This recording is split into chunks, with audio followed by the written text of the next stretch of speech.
I am grateful, grateful for this day, for the love we share, the life we make, and I give thanks for all the many ways that the love of God appears. Yeah, I am grateful, grateful for this day, for the love we share, the life we make, and I give thanks for all the many ways that the love of God appears.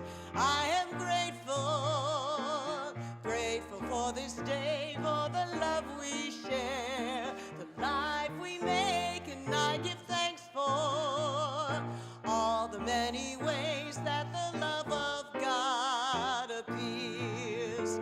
I am grateful, grateful for this day, for the love we share, the life we make, and I give thanks for all the many ways that the love of God appears.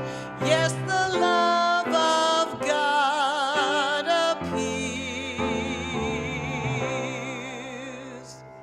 Good morning. Oh, good afternoon. Good afternoon, Spiritual Living Center of Atlanta. Hey, welcome Gwen Hughes. She's filling in for Penelope. Welcome to the Spiritual Living Center of Atlanta. My name is Jean Bell. I am your associate minister. My pronouns are she and her, and we are going to have a great service today. We finally got our Reverend Dr. David Alexander back. Woo! Woo! If you're viewing for the first time, if you're visiting for the first time, please see a welcome ambassador in the hallway for gifts, especially for you. If you're viewing on Facebook and YouTube Live, please like and share our broadcast today so we can continue to spread the good news of New Thought out into the world. All right. I am going to say the affirmation all the way through, and then I'm going to invite you to say it with me. I go within to connect with my source of power. I have the power, power to heal, power to feel, power to reveal. I am the power. With each breath, I awaken my inner power to release all that no longer serves me, making space for joy, wholeness, and transformation. By communing daily with the indwelling presence, I access the power to come forth into the world with increased inspiration, compassion, and courage. All right. Let's all say this together. You ready? Yes. All right. I go within to connect with my source of power. I have the power. Power to heal, power to feel, power to reveal. I am the power. With each breath, I awaken my inner power to release all that no longer serves me, making space for joy, wholeness, and transformation. By communing daily with the indwelling presence, I access the power to come forth into the world with increased inspiration, compassion, and courage. And so it is. All right. Please welcome Mally Lapete with the announcements. Hello, all my pumpkin spice lattes. I am Mally Lapete, and I gladly serve here on the creative arts team at SLCA. My pronouns are she and her. We have so many great opportunities to connect, grow, serve, give at SLCA. For more information about today's announcements and other opportunities, scan the QR code found on your monitor. Today, during the 5 o'clock hour, Reverend David will complete a 10-week, 10 core concepts of the Science of Mind series during our New Thought Education Workshop hour. Yeah, Reverend David invites you to explore how these concepts can change your life, even if this is the last class. Next Sunday, November 3rd already, is our monthly potluck and Bring a Friend Sunday. I know you've been waiting for this. If you've been considering inviting your friends and introducing them to our Sunday experience, now's the time. This is a very special service as we celebrate our 45th anniversary and Reverend David's 20th year of ministry. We're excited to meet your friends and welcome them to the SLCA family as we share great food and amazing fellowship following this service. Have you purchased your ticket to see Eddie Watkins Jr. on Saturday, November 2nd, this coming Saturday? Yes. Oh, great. Have you called your friends or those you used to sit by on Sunday and invited them to our 45th anniversary celebration? Yes. All right, you're doing good, 2 for 2. Now it's time to do so if you haven't. With just 1 week left to make sure you don't miss this amazing opportunity to reconnect with other members while enjoying spectacular music. We'll also be celebrating Reverend Dr. David Alexander and his 20 years of dedication to this teaching. Thank you for joining us today. We look forward to visiting with you after the service in the social hall for food and fellowship. Enjoy the service and remember you belong. Gwen?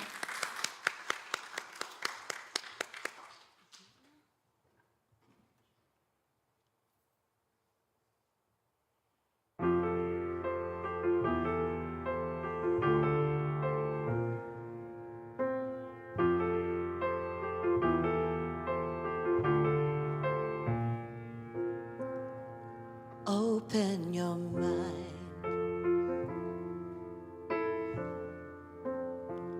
Unfold your heart. Relax your senses. Feel every part.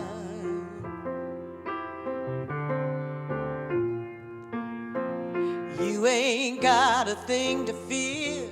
Looks like love is growing here. Take your guard and let it down. Go deeper still until you come unwound.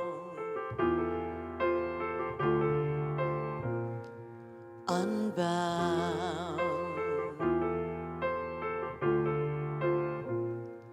Breathe every breath.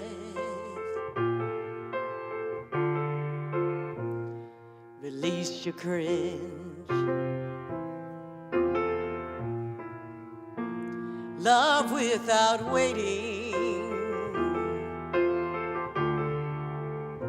Slowly unhinged.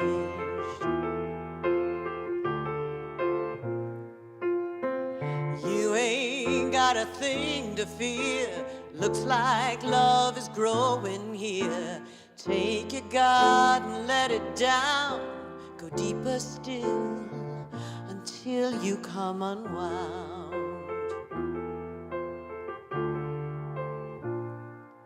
Unbound.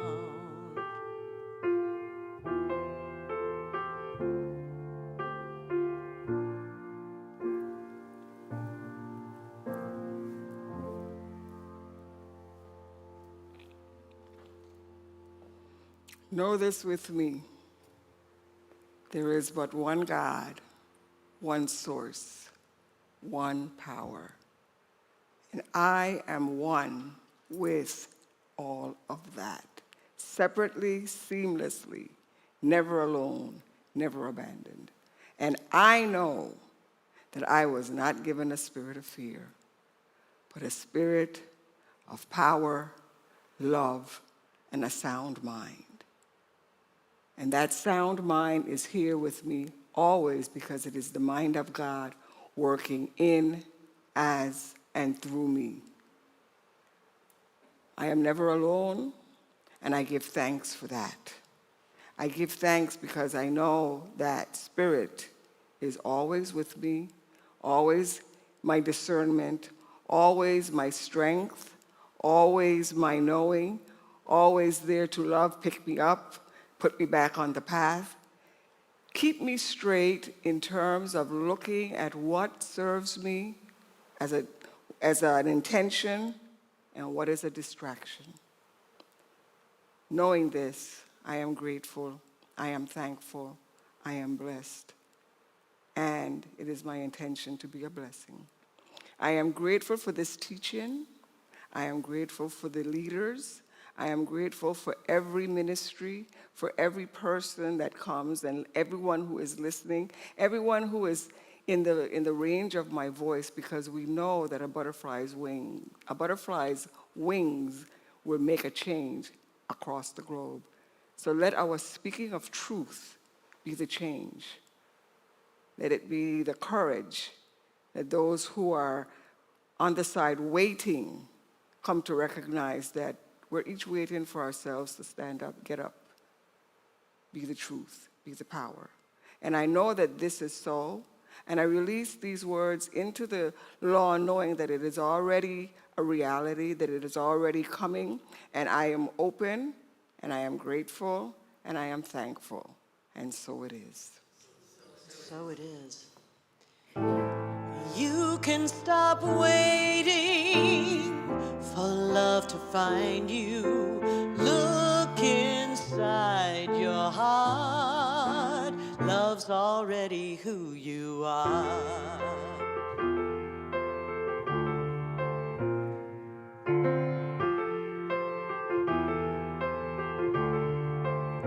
So lift up your voice. Let it be heard. Tell me your story.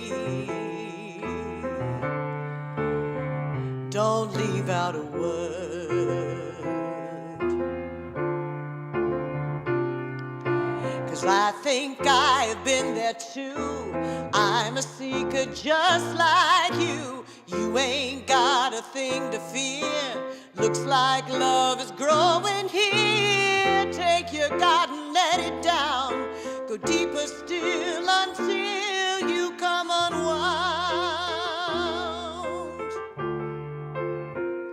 Oh, unbound.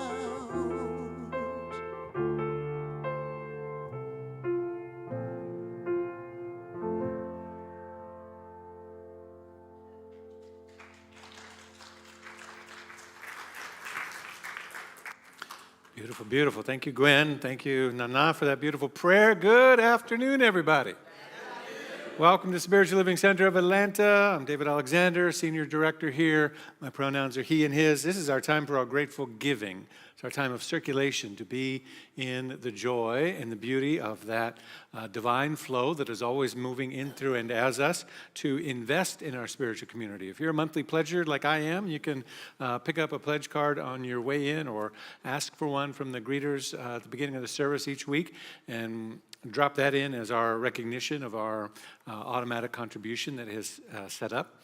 Or if you have a special gift that you want to make, you can still do that by cash or check in our envelopes or on our website, or then the QR code or our text to give number, all of those ways. And for those watching online and on YouTube and on Facebook, we're talking to you too. This is our opportunity of investing in spiritual community, investing in what we believe in, investing in spiritual growth, investing not only in ourselves, but also investing in the growth of each other, investing in the growth of that. You know, I always think of our gifts as the seed investment of somebody new. If you all think back to when you discovered New Thought, whether that was 5 years ago or 10 years ago or 45 years ago or somewhere in between, you know, there was that moment of gratitude that others came before you and made the seat that you found possible, right? And so the seed that we sow makes that seat available for somebody else in the future. That might be today, somebody who's new today. That might be next week. That might be somebody who's tuning in right now who says, next week I'm going to go there. And the seed that we sow not only keeps the doors open, the bills paid, all of those things, but it makes an investment into the possibility of this same teaching being discovered, just like it did for you, to be discovered by somebody else for the first time. So we hold our gifts in our hands, whatever form they're taking this day, online and in the room. And we bless them now with these words. As our affirmation, repeat with me. I live in a universe of abundance. As I freely and joyfully give, I join the divine flow. and all that I share with life returns to me multiplied abundantly. And so it is, and so we are. All right.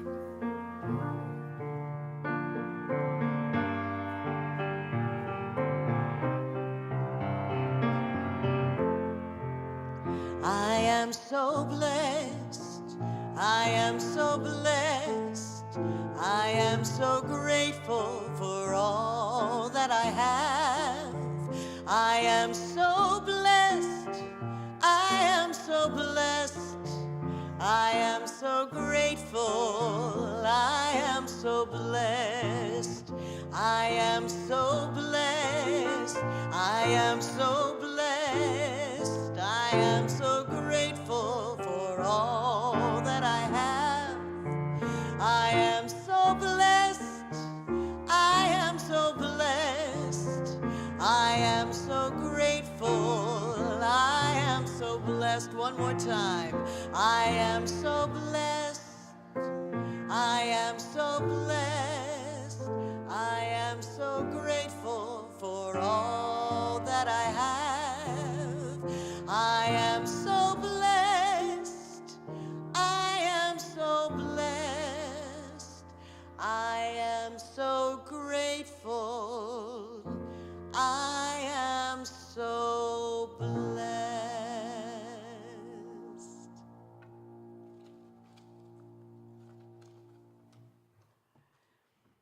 All right, Penelope said that many of you may know this song, so feel free to sing along.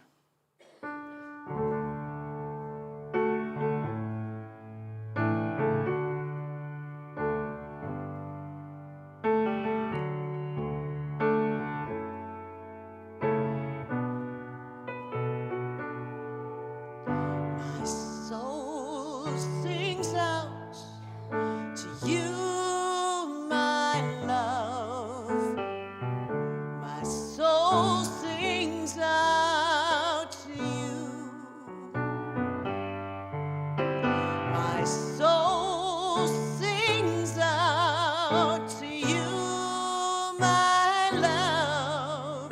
My soul sings out to you. Oh Lord, my God, you are my strength. You carry me on your wings. You are in me. You know my heart. And my soul sings out to you. My soul sings out to you, my love. My soul sings out to you, yes it does. My soul sings out to you, my love. My soul sings out to you.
my soul sings out to you.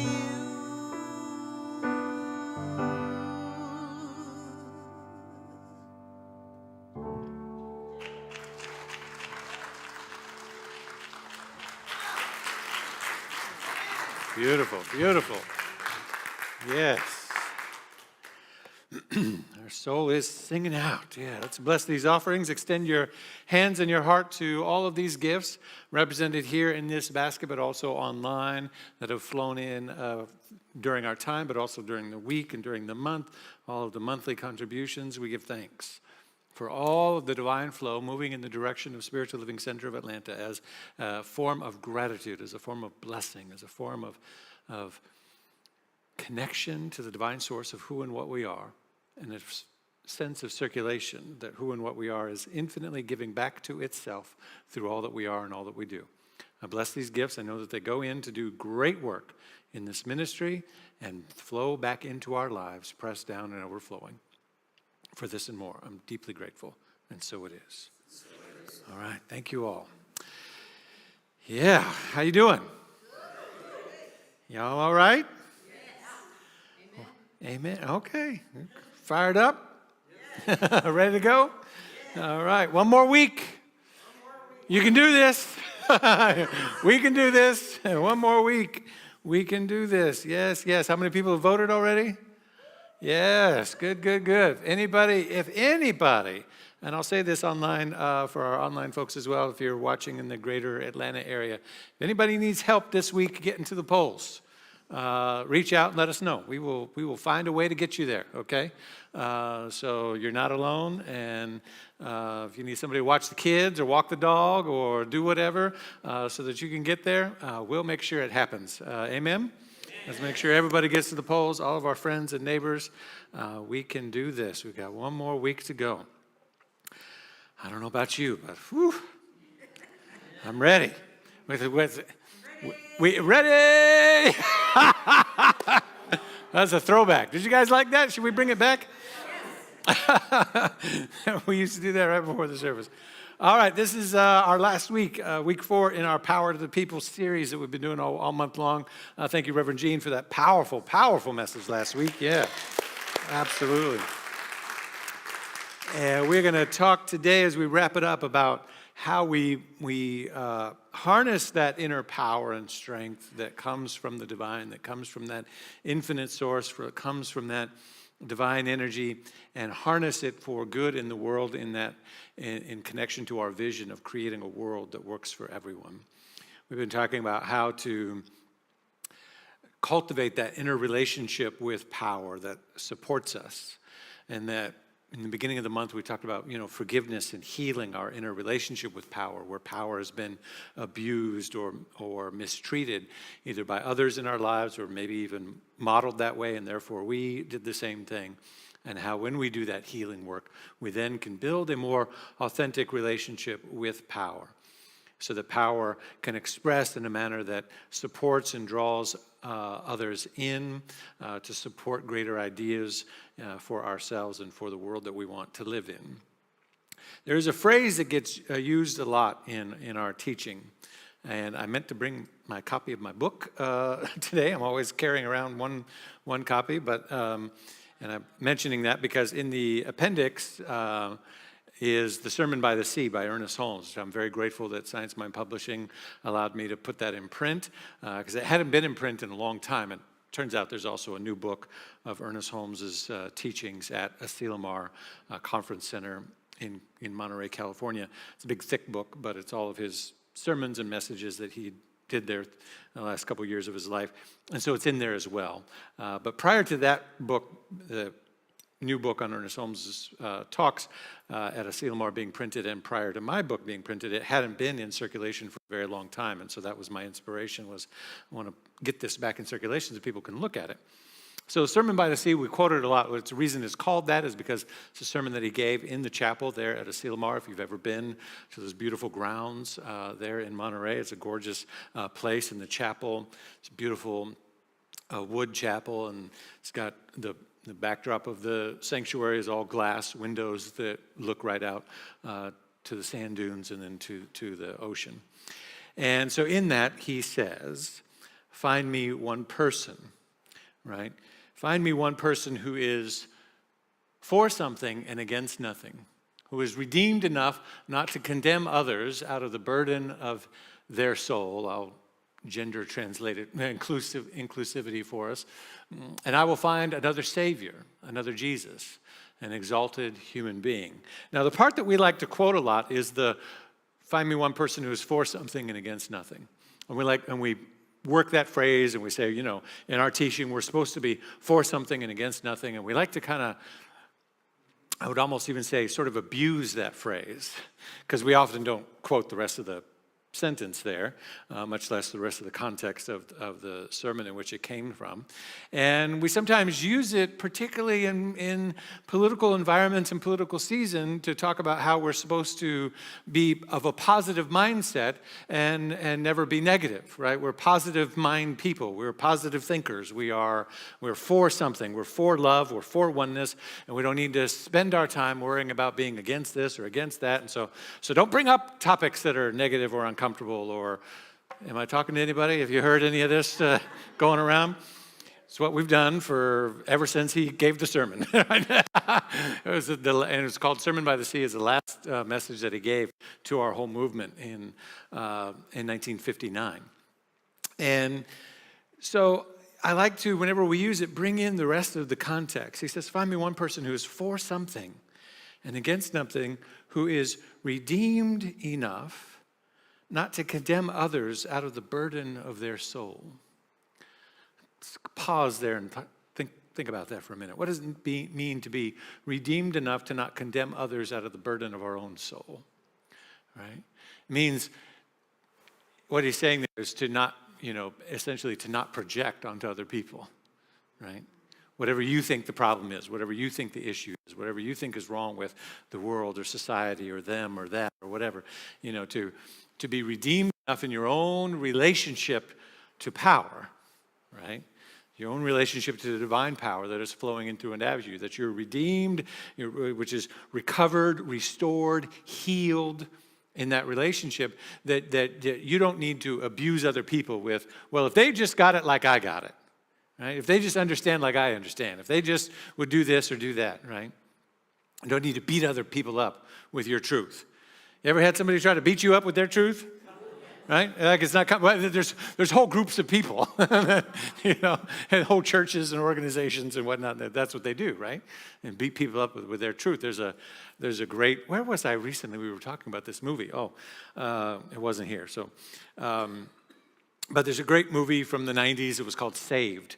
It was like this teen movie about teen pregnancy and sexuality and all of that. And it's a very interesting film, very artfully done. And anybody seen it? Saved? That's fantastic. Yeah, it's great. I mean, it's just really impeccably well done.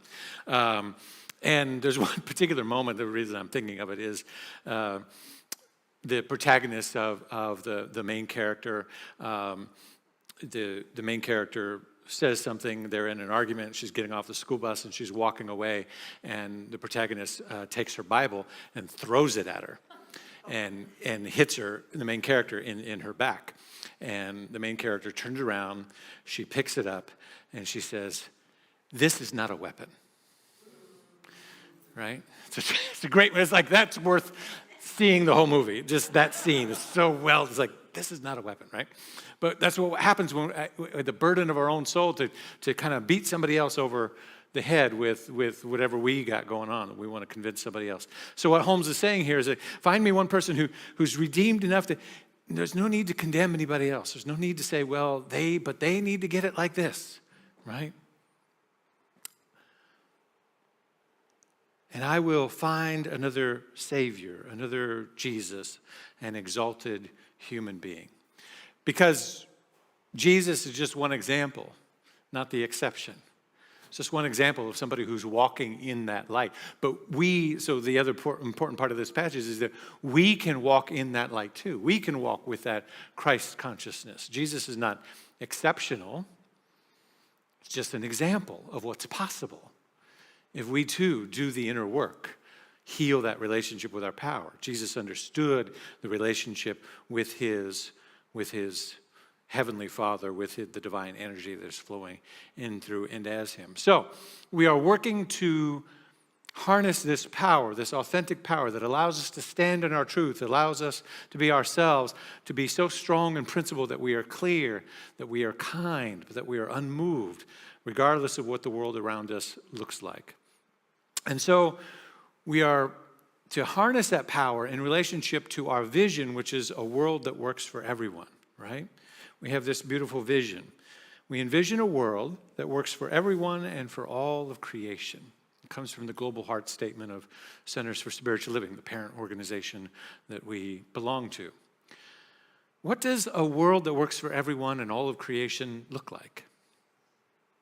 And what aspect of that vision is mine to do? When we begin to ask these questions, whether it's in the visioning practice, like we do here every month with Reverend Jean or with Tony, or on our own spiritual practice, or in meditation and contemplation, to say, what is my relationship to this divine power we've been talking about all month? And how do I connect that? What I want to explore today is how do I connect that to the vision, right? To the vision of creating a world that works for everyone. To be for something. Ernest Holmes' version of that vision was to be for something and against nothing, right? What does that look like? How do we show up in the world in a way that creates this kindness and this generosity and this love throughout the world? Key to understanding what New Thought is all about, if you're new to the teaching online or in the room, key to understanding what New Thought is really all about is understanding two things. That we are about, it's Venn diagram time. I don't have it prepared on the screen, and I forgot my hula hoops today. I should keep them off to the side here. Reverend Taryn will be like, why are there hula hoops here? Don't touch them, those are Reverend David's. He loves Venn diagrams. But so on one aspect, we have our access to spiritual power, right? Spiritual guidance, spiritual principles, spiritual laws, however you want to phrase that, is sort of the bubble or the realm of spirituality.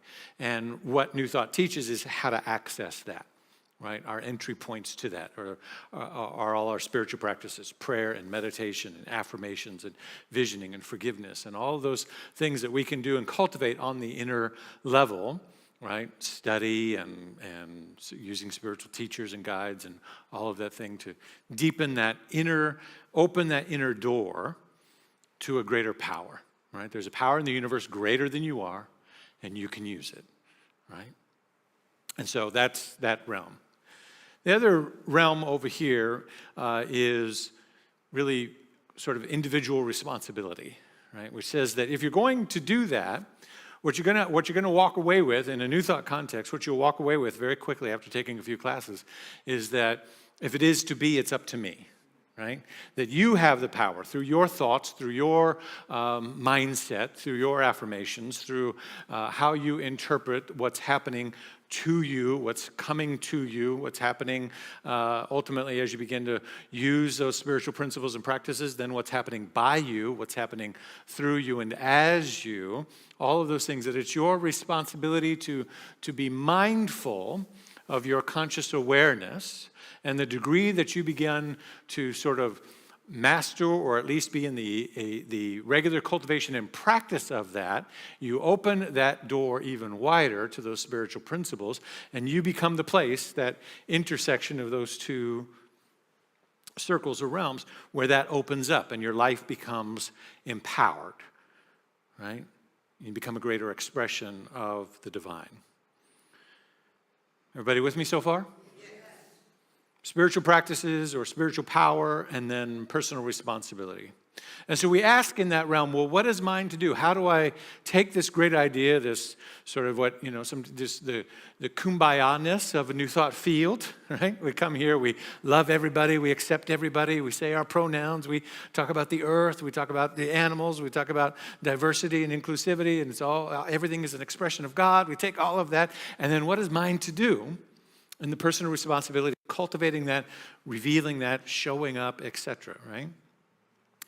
And what Science of Mind teaches is that from the sort of a New Thought or Science of Mind standpoint, that it is our consciousness that becomes that doorway for how to understand what to do. That we must know a new idea and then act as though it were already so. But it's often less a matter of choosing new actions to take hold, and usually more of a process ultimately over time of allowing every action that we take to hold that idea. Let's say that again. It's less of, sort of changing what we do, creating new actions in the world, or like somehow I have to do differently. That may happen. You may show up differently in the world. But it's more of rather going about doing what you're doing, but holding this new possibility. So I'm holding the vision of, so at a personal level for our life, right? I'm holding the vision of peace and prosperity. I'm holding the vision of health and wholeness. I'm holding the possibility of divine right relationship. I'm holding the possibility of, right, the perfect job, the perfect car, the perfect, whatever it is, or the perfect ideal, right, for you, right? I'm holding that higher possibility. And I'm going about my business, doing what is mine to do, while holding that possibility. It's not about changing who you are, but it's about moving in a way of that yin and yang and holding that thing. And then what happens ultimately over time is that you begin to change. You begin to choose new things because you're holding that new idea. And you're stepping forward at the same time. Then it begins to work on you in a way that then the next time you go down, so you say, well, this is the street I always go down, but I'm holding this idea that I won't fall in the hole. Right? Y'all know that riddle? The story of man walks down the street, falls in a hole. Right? Next day, man walks down the street. I forget it now, but it's like 4 lines or whatever. And the last line is like, man walks down another street. Right? Eventually, as you hold the idea, so I'm holding the idea that it's possible that I won't fall in this hole, then that begins to work on you in a way that it transforms yourself and your own inner being. We do this through, one of the ways we do it is through our affirmative prayer, through what Holmes and others before him called spiritual mind treatment. In The Science of Mind, he says treatment or affirmative prayer is an active thing. When one gives a treatment, they are not just sitting around hoping that something may happen. They are definite, constructively, actively stating, sensing, and knowing something good. Actively, constructively, right? Sensing and knowing some specific good, such that it shifts our internal awareness and allows us not just to sit and hope and wait for some change out there to happen, but it rather comes from within. Are you following what I'm saying here? It's transformation from the inside out. I describe it this way, that we as individual beings are here to personalize the possibilities of the infinite, right? To make personal, to bring, in the infinite,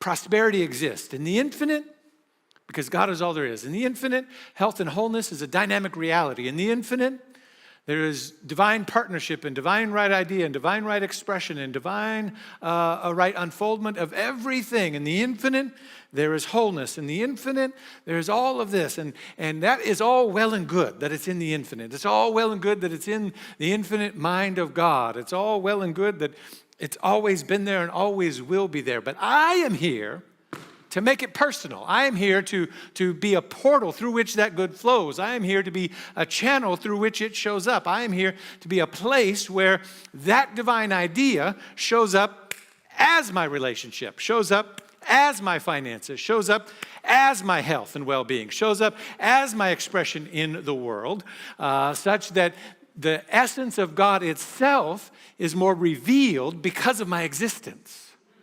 That's to make real the infinite possibilities, right? And to make it real in our existence, Holmes says, thoughts become things.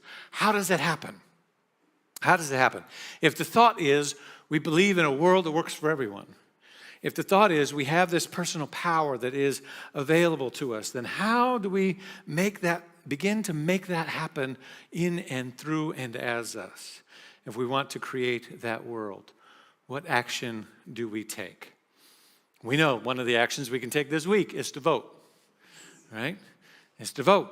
You got to vote. You want to make that world a possibility, then you got to vote. Express yourself. I was so delighted. I'm delighted to report to you that all eligible voters in my household have voted.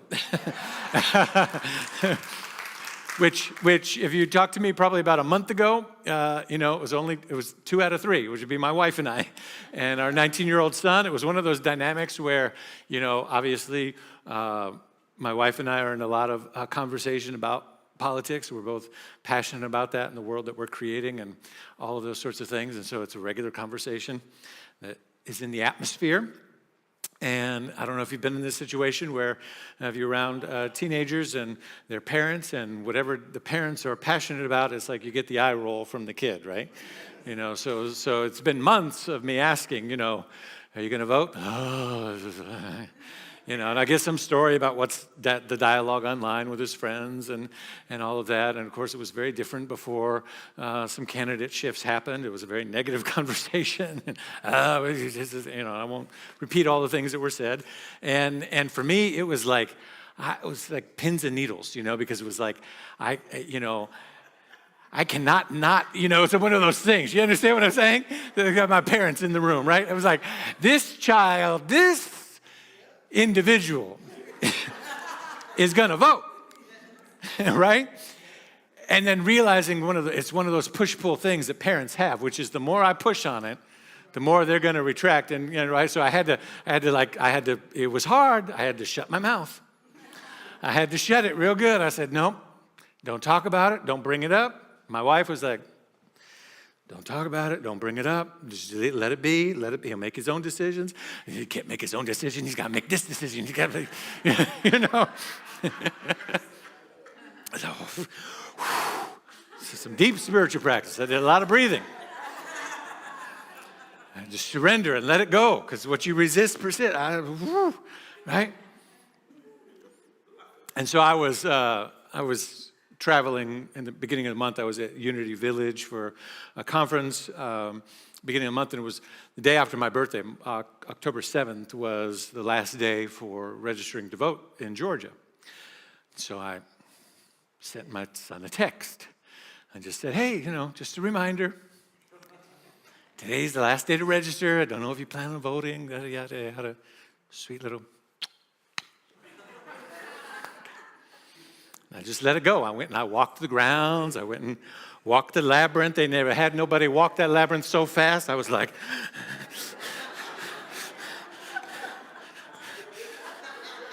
trying to calm myself down.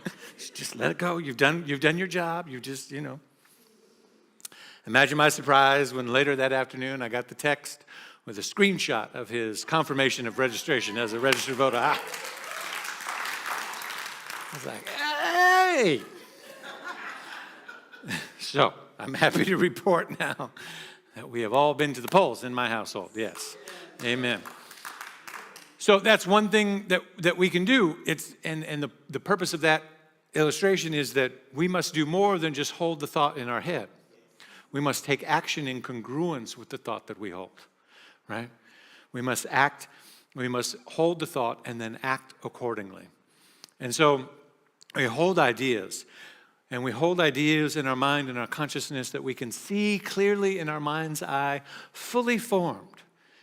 The vision and the possibility of a world that works for all is an idea that we are here to hold in our consciousness, fully formed.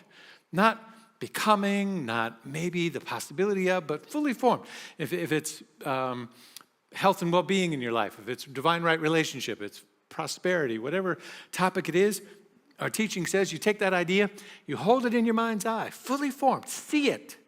See yourself in that relationship. See yourself with, all of your bills paid, or living the life you want to live, moving, expressing in relationship to prosperity and wealth, well-being, or doing a job that you really love. See it. Not off in the distance, but see it present tense, fully formed in your idea, in your mind's eye. And then that which is in alignment, know that only hold ideas that are in alignment with your higher self. and that which brings more light, more love, more truth, more beauty into the world. And so we're not begging, we're not beseeching, we're holding something, and then we're acting accordingly. We're not trying to so much save the world as it is we're trying to reveal the world that we want to live in. We're not trying to rescue something. We're not trying to fix our life.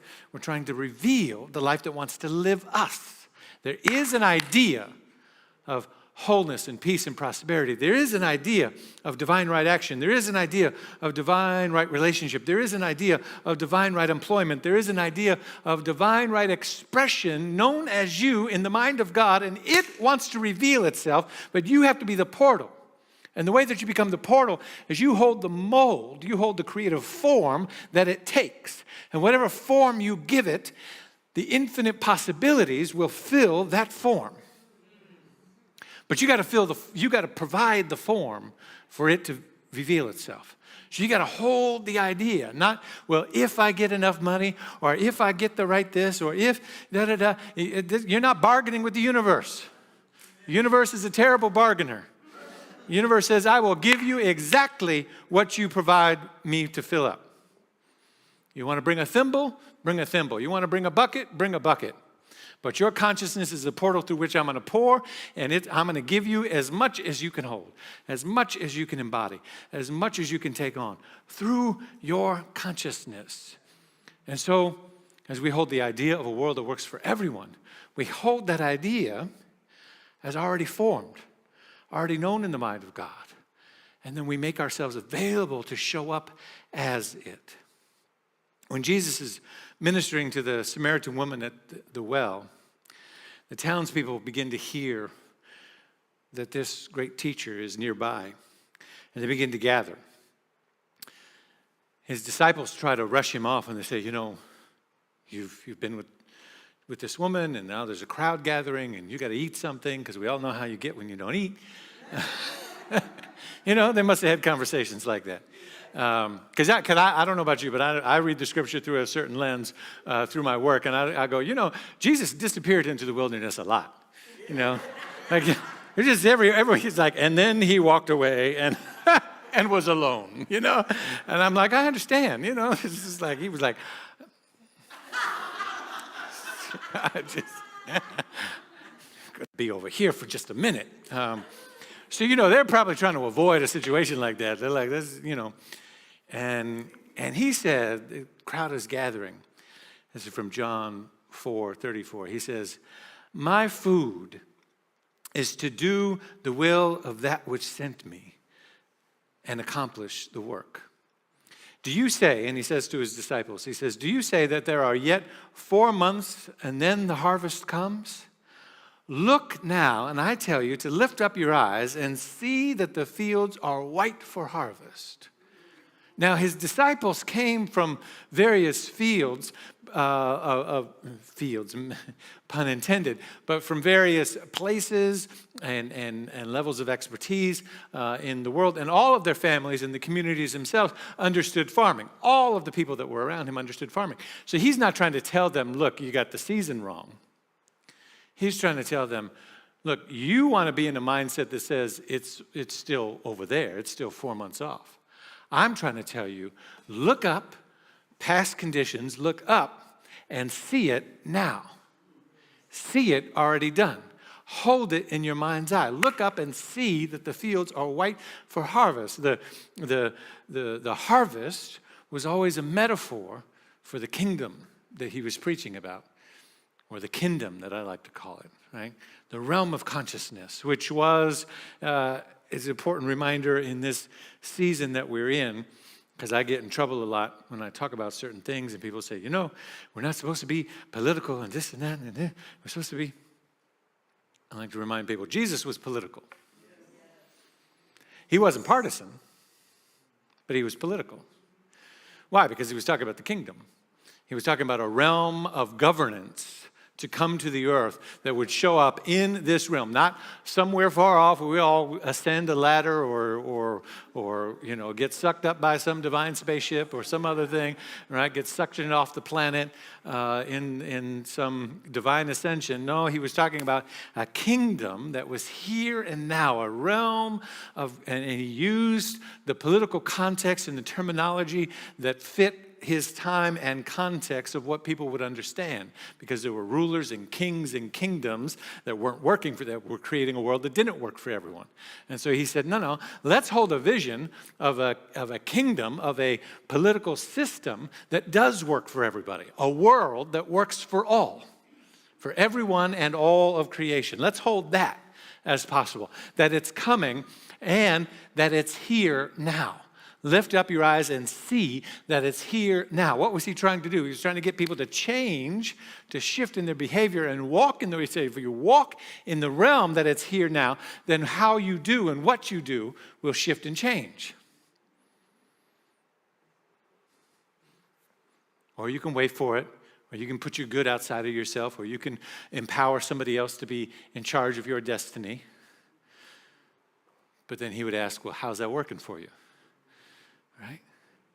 Or you can hold it in your mind's eye as possible here and now. This is what it means to be in that personal responsibility and power that we have in our consciousness. Ernest Holmes says it's our mind. He says man's mind, but I changed it to our mind. Our mind should swing from inspiration to action, from contemplation to accomplishment. Right? From prayer to performance. This would be a well-balanced existence. Our mind swings from inspiration to action, from contemplation to performance, right? To holding the idea and then acting as if, to holding the idea and then acting as if, to holding the thought and then moving in the direction of that thought. And then finally this, or almost finally, I got two more things. Ernest Holmes says, it's quite a burden lifted when we realize that we don't have to move the world.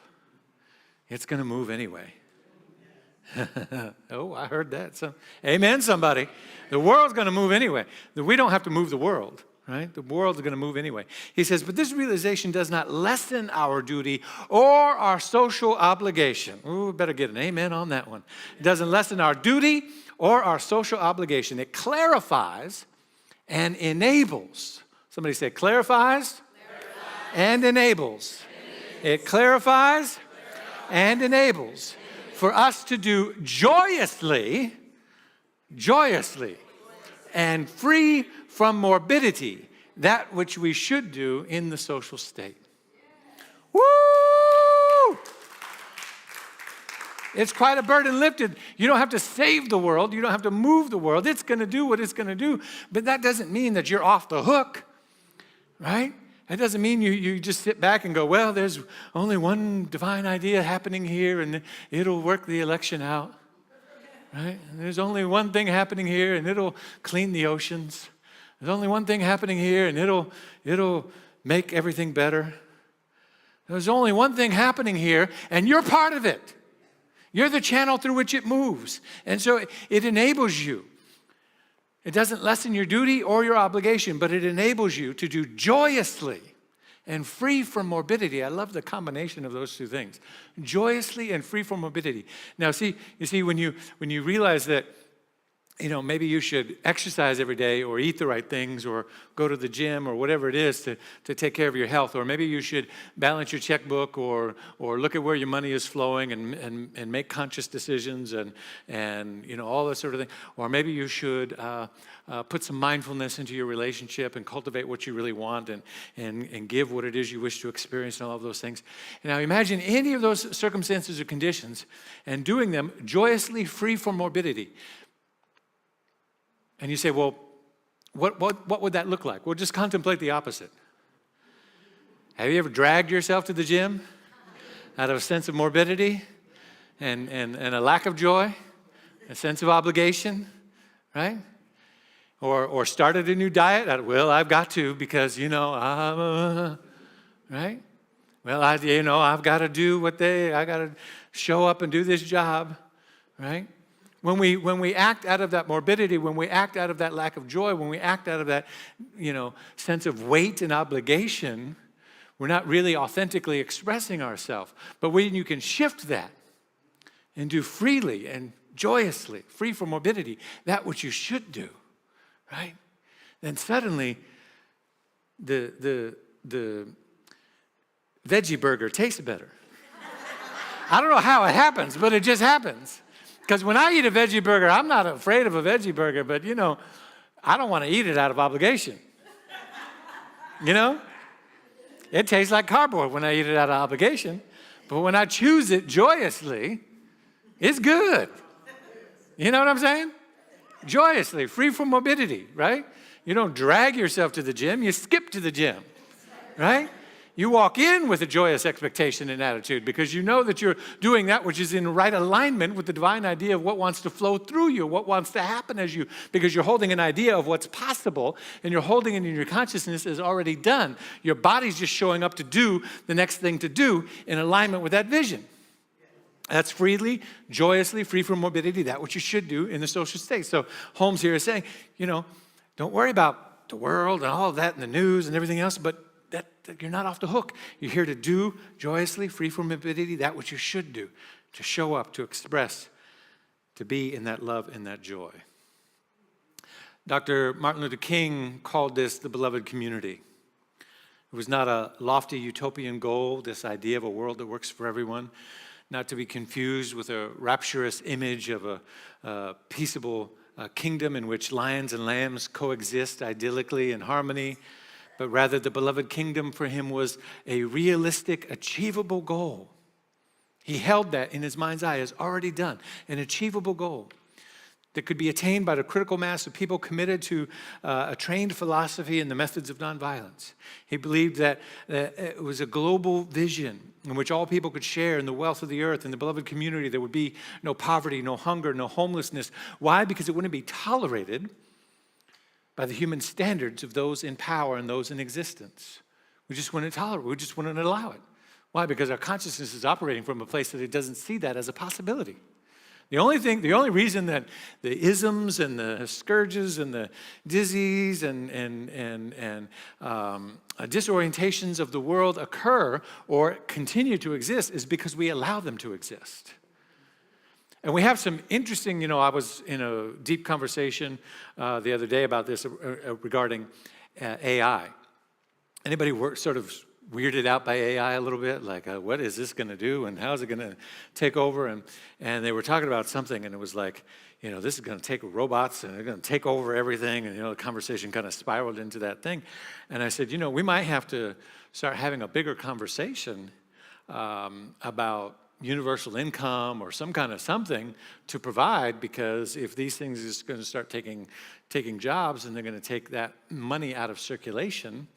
And the conversation quickly evolved into, what I was talking about, which was, the only reason that poverty exists today is because we permit it to exist. There's enough money. The only reason hunger exists is because we permit it to exist.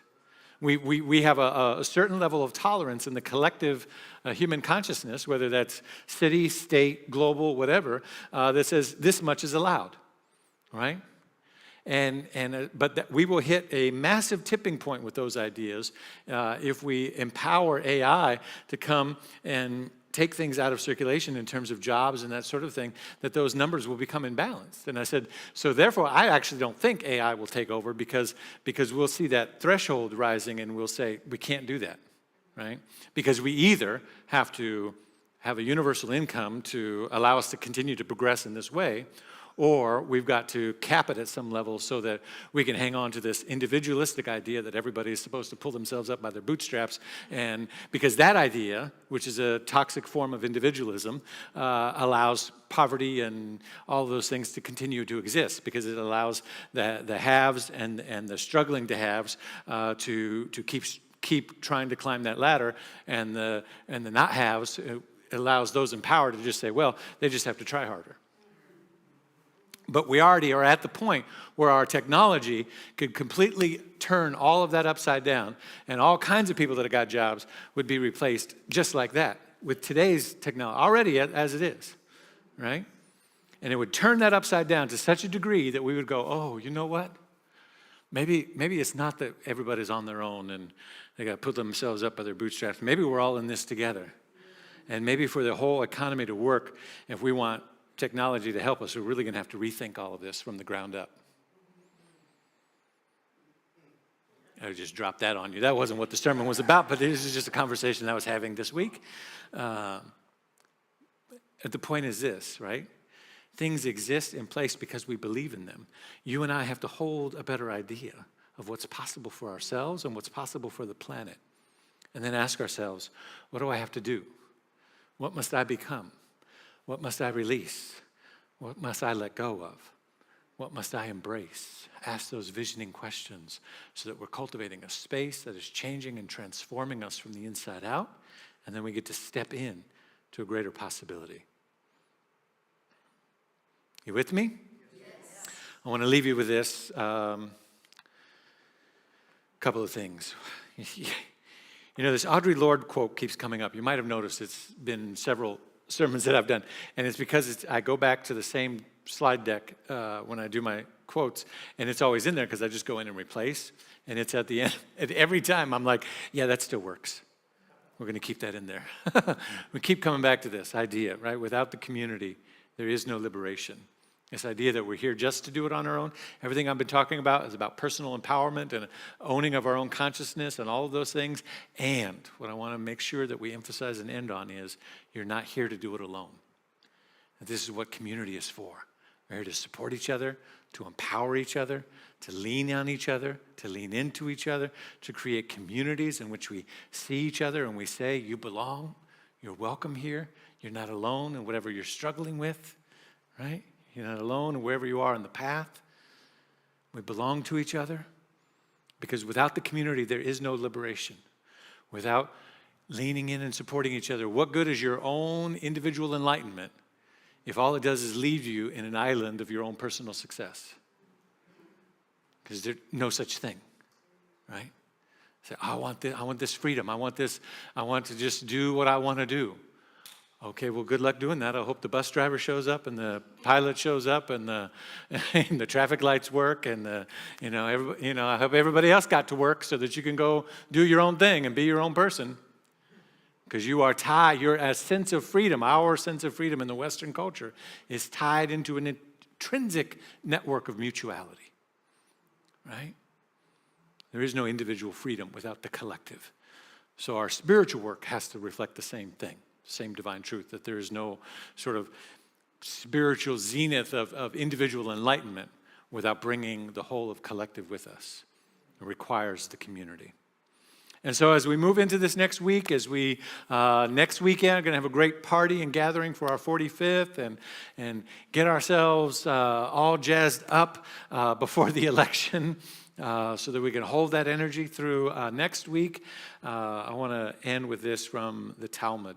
And I'll probably share with you again next week because we're going to hold each other through our next set of experiences here. Talmud says, do not be daunted by the enormity of the world's grief. Do justly now. Love mercy now. Walk humbly now. You are not obligated to complete the work, but neither are you free to abandon it. You are not obligated to complete the work, but neither are you free to abandon it. In other words, do what is yours to do. Be empowered to show up as your authentic self. Do what is yours to do, and let the rest of it lie, because there is a divine collective energy moving through us that will take care of it all. With that, I want to invite practitioners to come forward and pray with me and with us. If you're in need of prayer support today, our practitioners are always available to you right after the service. You can also make appointments with them online. They have been trained, they've done years of classes and testing to prepare their consciousness and to assist you on your spiritual journey. They're also available online in our chat room. If you're watching on Facebook or YouTube, make yourself available to them, or check out our website, there's a prayer form on our website you can fill out. And we hold members of our community who we know are in need of prayer in this moment. Let's take a breath.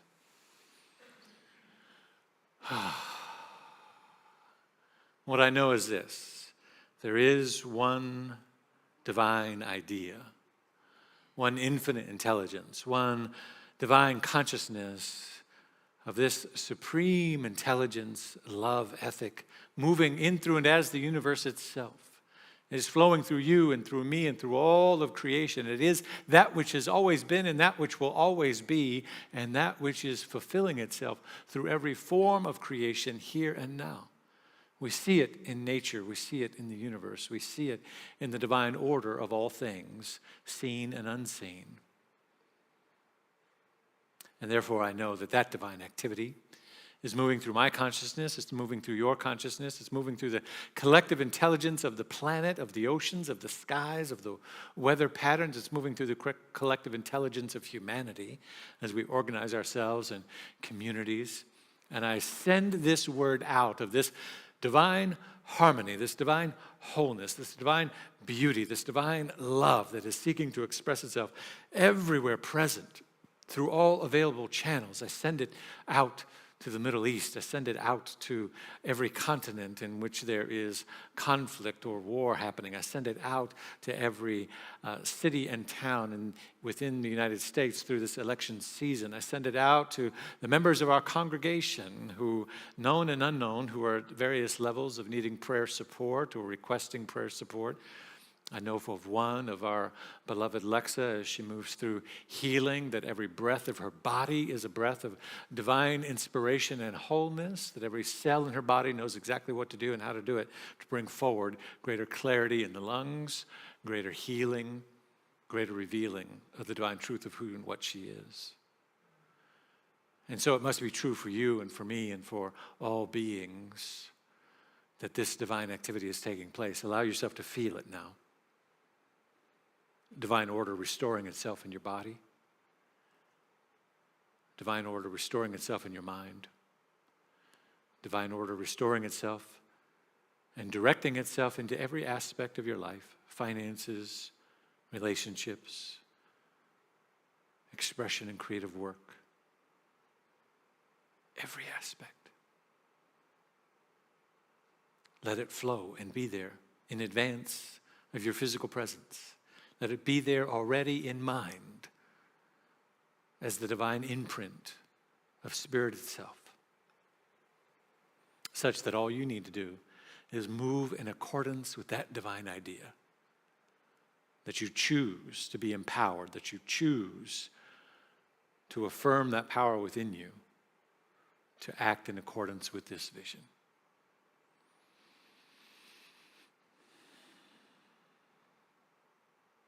I feel it, I sense it, I know it. I give thanks for it, for you, for me, and for all beings within the sound of my voice. It is good and very good as we release this word together by affirming, and so it is, and so we are. Thank you. Peace and blessings.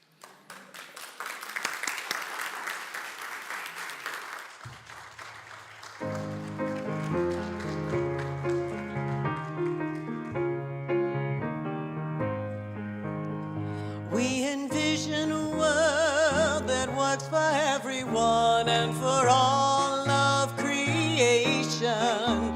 We see a people, all beings as expressions of God.